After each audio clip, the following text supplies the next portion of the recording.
Ô Zé, saíram umas estatísticas do IBGE, Instituto Brasileiro de Geografia e Estatística, sobre o registro civil de 2022, né?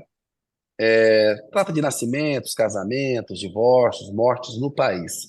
Eu queria, Zé, que você desse para a gente aí, na sua avaliação, quais são os destaques, desses dados, que notícias que eles trazem, e a pergunta que você vai ter que responder aqui é quais são as consequências de o Brasil estar envelhecendo? Que já fazendo aqui É adiantando um isso. pouco o que A os gente dados já vai revelam. assim ao lead. Com essa pergunta, a gente já vai ao que interessa, tá? Isso. É o seguinte, Kennedy, o IBGE divulgou essas estatísticas do Registro Civil, que são estatísticas importantes e que vêm melhorando de qualidade ao longo dos anos. No comecinho, eu confesso para você, comecinho é bom, né? Uns 30 anos atrás, quando eu comecei a cobrir IBGE,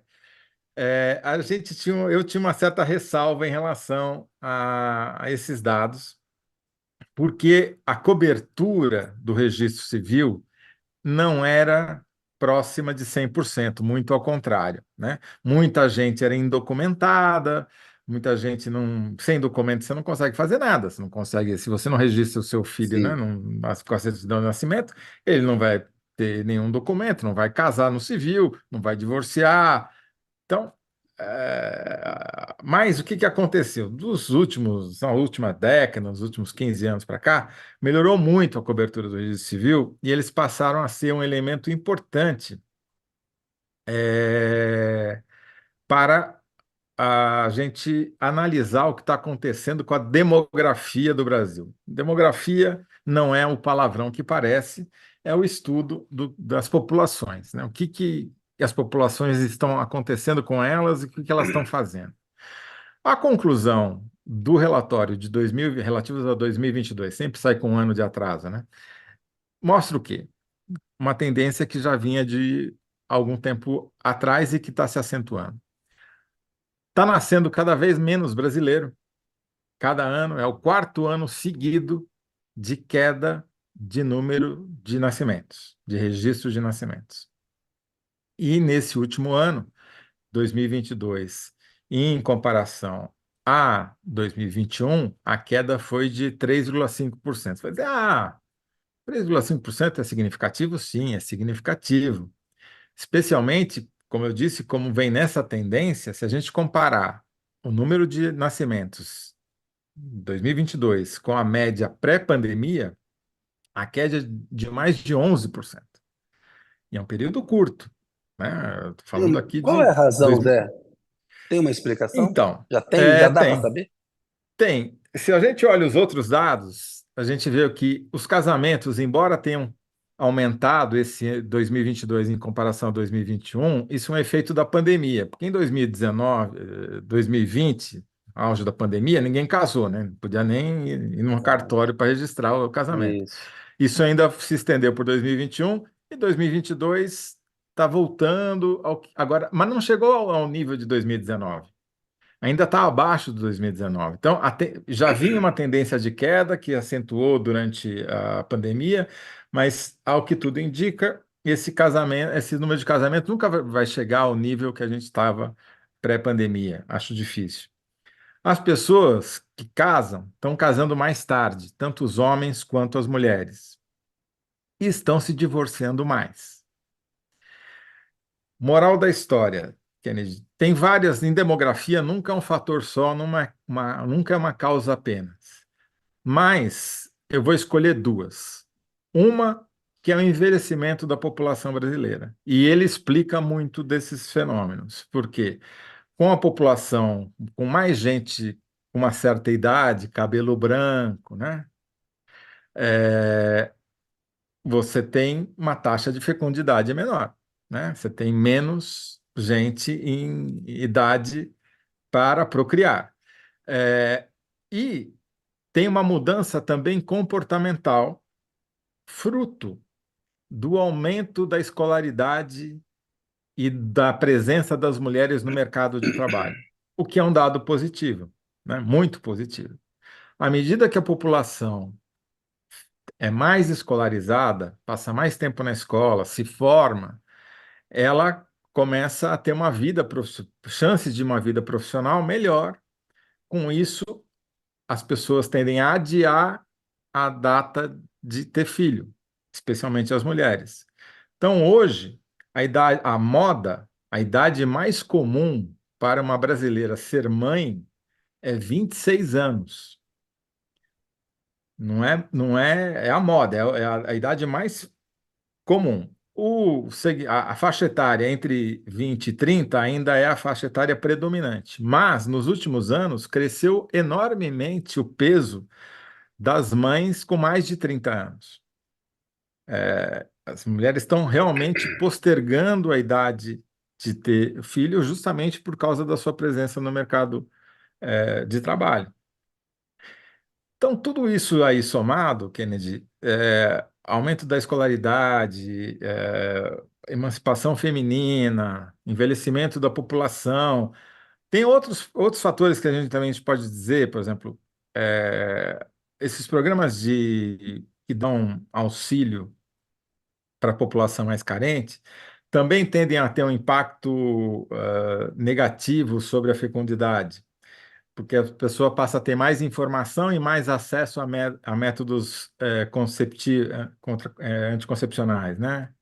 Então, tudo isso leva a essa diminuição do número de nascimentos, diminuição do número, uma tendência de médio prazo de diminuição do número de casamentos, embora, como eu expliquei, por causa da pandemia, tem um efeito estatístico de ter crescido, essa é uma miragem.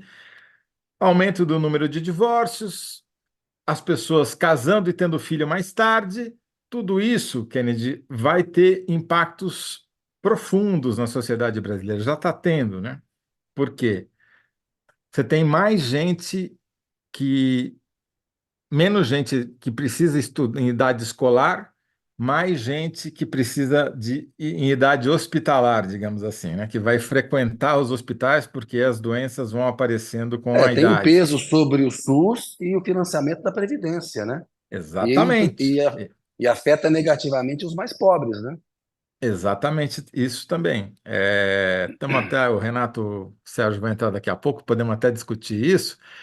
Eu Hum. tenho uma hipótese que nunca foi comprovada cientificamente, de que uma boa parte da queda da taxa de homicídios no Brasil se deveu também a essa transição demográfica, porque você tinha uma diminuição da população que é alvo e algoz dos homicídios, que é a população de 18 a 20, 25 anos. Mais Então, jovem. ela diminuiu o peso delas na Sim, população, isso tem um impacto também na violência. Então, Kennedy, a má notícia é que nós estamos ficando velho e a gente basta olhar esse programa para constatar esse fato, né? Não precisa sem nem ouvir. etarismo, Toledo. Não, não venha tomar Não, cuidado com o garoto. é, Eu lembro, 30 anos que nós trabalhamos juntos pela primeira vez, em 1994, no painel. é Olha verdade, você só, vê, né? 30 anos. 30 anos de Naquele amizade. tempo a gente não tinha cabelo branco. Mas não, cabelo Agora, branco tem o seu valor, Toledo. Não fique. sim, Não espero, seja espero. moderno. Esperamos. Mas o que eu acho, Esperamos. Kennedy, é que assim, a gente passou, o Brasil teve uma grande oportunidade de uma janela demográfica, que é aquele momento em que você tem uma massa populacional gigantesca em idade de trabalhar. Porque daí você gera renda, você gera riqueza, você aumenta a riqueza do país, porque você tem muita gente apta a trabalhar, né? Gente jovem que já Sim, saiu da escola, ou que está saindo da escola, e forma aquela massa de trabalho. Esse sim. momento está passando, essa janela está fechando. Não fechou ainda, vai demorar algum tempo. A nossa geração Mas tá. é provavelmente a maior geração que já houve e que haverá na história do Brasil. Porque, né, o número de nascimentos caindo, as gerações subsequentes são menores do que as posteriores. Então, tudo isso, Kenny, tem implicações. A gente não aproveita, a gente aproveitou um pouco essa janela, mas não tanto quanto a gente poderia ter aproveitado, como alguns países, outros países aproveitaram. Então, a Para isso, minha precisava ter tido um sistema educacional melhor, uma saúde melhor. Desculpa, vamos para a sua síntese para a gente começar não, é com o isso Renato mesmo. Quer Sérgio já dizer, já. mas olha, eu vou te Eu sou daqueles caras que acha que a sucessão de governos do Fernando Henrique e do Lula foi um- uma diferença positiva na história do Brasil e não o contrário, né? E foi justamente coincidiu com esse período. Nós demos sorte nesse aspecto. Depois veio a reação, e aí, bom, não preciso nem explicar o que aconteceu, né? Uma Mas sequência muito boa. Esses 16 anos, desculpa interromper de novo, Zé, os dois mandatos do Fernando Henrique, os dois mandatos do Lula, né? O período de 95 a 2010 2010. Uhum, foram anos dourados quando a gente viu o que aconteceu no Brasil nos últimos 10 anos, né? Mas, enfim, exatamente. vamos na luta. A Assim, nossa o Brasil está geração. envelhecendo e a gente vai pagar um preço por isso. Quer dizer, É. essa é a conclusão dos registros do registro civil. O... Zé, vamos pedir para o pessoal colocar o doutor Renato Sérgio aí, e aí seguir adiante. Então fico. Eu só antes falar da. Desculpa, eu me atrapalhei um pouco aqui. A enquete está no ar, quem respondeu melhor. Vamos cumprimentar o Renato, depois eu falo da enquete, vai, porque já é falta de educação minha aqui. Oi, Renato, boa tarde para você, querido. Obrigado por estar aqui. Tudo bem, Kennedy Toledo, todo mundo que nos assiste. Tudo Obrigado por ótimo, estar aqui com a gente, Renato. uma honra você estar aqui. Vocês conhecem o Obrigado. Renato Sérgio Lima, ele é diretor-presidente do Fórum Brasileiro de Segurança Pública, é uma entidade não governamental que estuda políticas públicas para a área de segurança pública, faz pesquisa, tem dados, enfim, é um especialista na área e sempre contribui aqui para elevar o debate aqui na análise da notícia. Ele, com frequência, está aqui como nosso convidado, a gente agradece muito. Antes de fazer a pergunta para o Renato, avisar vocês que a enquete está no ar, vocês podem votar, por gentileza. Quem responder melhor, a resposta minha ficou: ao usar caso Marielle para dar recado ao STF e PF, Lira volta a irritar Lula. Do público, Lira está sempre aprontando com viés bolsonarista. Aí vocês Kennedy, votem aí e tal. eu vou pedir Vamos um lá. datavênia aqui para o Renato. Tem dois comentários de duas Isso. analyzers que eu acho que eu preciso ler. Acho não, Uhum. tenho certeza que eu preciso ler. A Flávia Anastácio Paula diz o seguinte: qual mulher quer ter filho hoje em dia sem políticas afirmativas, sem rede de apoio e com paternidade ausente? Sensacional a pergunta da Flávia, porque é exatamente esse é um problema seríssimo que eu não mencionei e que, obviamente, tem muito a ver com os efeitos que a gente estava discutindo.